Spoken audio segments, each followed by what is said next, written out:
Hello everyone and welcome back. So, a brand new mod hit the workshop recently called Mighty Campaigns Siege, Battle and Campaign Overhaul. It's supposed to be fixing around some campaign issues regarding siege battles. It doesn't fix everything, it's not a siege overhaul, but I figured it was kind of interesting. I did play around with it a little bit. This mod is supposed to make sieges feel ultimately a little bit better, which, I mean, is a struggle, especially as the beta has been out for a year now, well, it was a year ago, and nothing's happened since. Let's jump in, let's talk about the changes here, because it might be something that you might want to play. So from the very beginning, you will notice that the enemies will have a siege initial assault. This means that they'll get some units within a turn, which I find really curious, because this means that they'll be able to get essentially units that might have been recruiting or just lore-wise civilians getting up some equipment to fight alongside them. So if you launch the attack from the very beginning, they'll have some extra leadership in the point of being a defensive faction, but in the next turn after that, they will have brand new units. This is pretty curious on how it works, because it works with every faction and being able to play around with it, but that's not all that happens here. You also get some events popping up. So if you're an attacker, remember that this works both ways. You'll have the other stuff popping up if you are the defender. You'll have events popping up giving you the option to have different changes. So, for example, getting extra winds of magic, but also the enemies will, because the winds have been roused, slowing down enemy reinforcements, no unexpected reinforcements will join the defenders, being able to reduce their growth and also increase your control while reducing their leadership, or summoning some extra units after some time, which it gives you 2 turns because it kind of just builds up from there. And yeah, I kind of like this. It's not going to fix every problem with sieges, but it's definitely going to help out a little bit. And there's more to this. The reinforcement army will pop up there, and they will also sally out with you. So say, for example, if I was the Empire Secessionist and I decided to launch an attack to stop the siege, they would come out. It'd just take about 6 minutes, which is not great for reinforcement timings, like that's quite long, but the idea is it's a relief force. It's very different, but I feel like it works out quite well, especially when you start coming in with your own attackers, because obviously if you get that event, you'll get some supporting armies, which for early campaign, which is what I'm showing right now, doesn't really matter too much. You won't be doing this, but I just wanted to show a mechanic in the works. You end up getting a fair amount of extra units to be able to attack with. So if you're playing with certain factions and you know that you're going to be having a hard time getting into those walls, maybe attacking cafe and settlements, yeah, this might help. It's just an extra amount of troops to smash down the enemy lines. Maybe you get lucky and you get some artillery. I have noticed that it can be kind of inconsistent in some places, like with Tzeentch, using it, well, with the Warriors of Chaos with Tzeentch. I did only get some Chaos Furies. Mind you, Chaos Furies are pretty damn tasty. So at this point, we've gotten more forces, meaning that we have quite the force to attack with, and the enemy is suffering from a leadership debuff, because the siege has been going on for a fair amount of time at this point. I really like this. I think that this is a really good way to just showcase what something could be for sieges. I don't know if Creative Assembly would likely go with this idea, mostly because like you've got to take into account it's very clearly not going to solve every problem. And what we're going to do now is jump into some extra features by seeing how it works with like the Warriors of Chaos. I think this is probably going to be a good way to really experiment, because the Warriors of Chaos are generally the factions that end up in the most sieges. If you're playing as Village, Sail, or even Zatan, you're going to be attacking the Great Bastion, pushing your way in, which means multiple sieges, which can be a bit of a slog, especially as that's an early game enemy. Obviously, you're not really incentivized to go down there, hence why I went up and decided to subjugate a bunch of factions. The Great Bastion is very much defendable, and it's really interesting to see them get a bunch more units, and what it does mean is that they will come out to fight you more. Obviously I can just auto-resolve this, but it does mean that they're going to end up with more units more often, and I think in a defensive point of view that's pretty good. This also helps you, by the way, which if you play as Cafe, you will be dealing with those problems. In some cases you'll get some extra units pop up, which is great. It's very inconsistent, but I guess this is still like a very early mod. Unless this is intentional, Furies are quite strong. But the extra stuff appearing, again, these events seem to happen fairly often when you're there. So I guess it's always on the next turn. I don't necessarily agree with that, but what it does mean is that you're going to be getting into a lot more battles, and in some cases, since the defenders are actually getting more units, even in the same case of the attackers, they will be a bit more aggressive. I have seen them kind of push out faster, so you do get a little bit more sallying out, which ultimately is a good thing. It means more field battles, and it doesn't, again, this doesn't solve the problem with sieges, but it does mean that battles will happen a little bit more fairly often.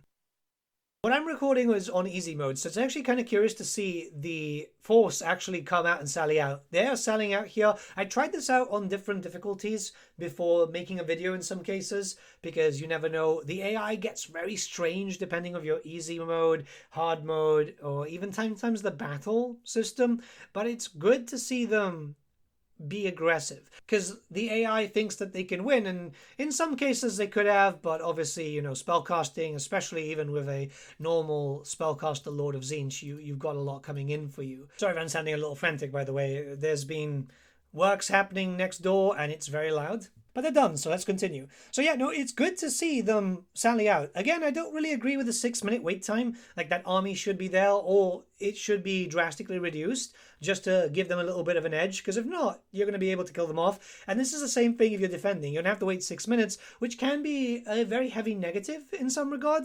But extra forces is always welcome on both sides, right? So the benefit comes for both, which I think is the best way of going, because like the last patch that CA did, or the tester patch, that was very heavily focused around the defenders, even not the best way of focusing around the defenders, because it was still very flawed. I think giving both an edge in that regard helps a lot more. Obviously, that's not all, so I'm going to do a custom battle, because there are a few changes that come in through the battle system where, yeah, if you're a defender, automatically some towers are built, and the cost of production is also a little bit cheaper, it seems, for the barricades and pretty much everything. I think that's a good thing. Some of them can be kind of expensive, and let's be fairly honest here, you're not really using that much. When it comes to like the towers, I don't know, maybe it's just me. I forget they exist sometimes, especially after the battle started, because I am busy sorting out the defensive measures and dealing with all the other stuff there. What I do find very curious about this system is that you don't really have all your units in play, and this seems to be on the same case of the defensive battles in campaign 2. So you can see here, it's none of my units are, like, some of my units are on, but not all of them. It's definitely very unique.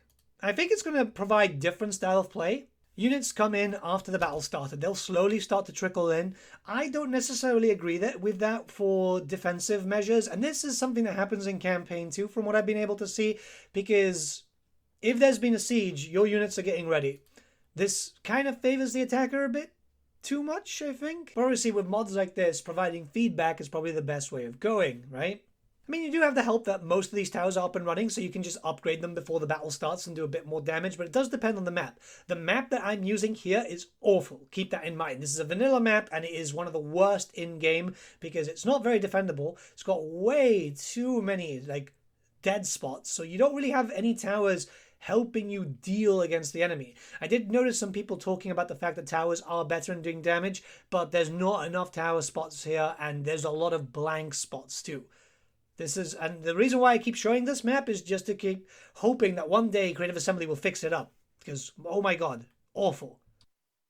So I showed you via custom battle. This is also from campaign now. So my Tzeentchian force, I just logged in. I'm attacking the Celestial City. I think it's Wei Jin. The problem here, again, you can see that the enemy hasn't spawned fully, and they're spawning in naturally through the back, which, again, not very good for defensive measures, but it does depend on how the AI reacts here. A big key issue is that the AI is kind of broken, right? Because the pathfinding also comes into play here. Now, it certainly helps in a lot of areas, because obviously walls have increased health, gates have increased health, the towers are doing better, and this city itself does have better defensive capabilities for the towers because the placement that CA put them on is much better overall. So it's very map dependent. It's one of those double-edged swords. It's not really at the fault of the mod, because I can see where the vision is going, and I think the vision is actually quite cool, because ultimately I've had a lot more battles whilst using this. I think it's a lot to do with the cities and the just very inconsistent design idea, which, surprise, surprise, is stemmed from a rush release that wasn't really ready. I will also praise the automated unit behavior. I've seen it kind of buggy in some cases. I think some people have also complained about it. But yeah, it does seem like they will send the troops to where it needs to go. All the campaign features can be found on screen right now. And I think like it's a very good concept. With enough time and like some updates to the mod, which the modder has been updating it as it's released. It released on the 11th and it's been getting updates ever since. There's a lot of promise for this mod. I think that this does have a lot of promise to change up your gameplay until the official Siege rework comes out in about 45 years. So the link to the mod can be found in the description below. Check it out. I'd say, yeah, let me know what you guys think about it in the comments below. I'm going to slam my head into the wall for a bit now since the works have been starting and stopping. It's taken ages to record a video, which ultimately shouldn't have taken this long. I can't complain because at the end of the day, works need to happen, but goddamn, a little warning to your fellow neighbors would have been fantastic. Have a great day, everyone. I'll see you all again very, very soon.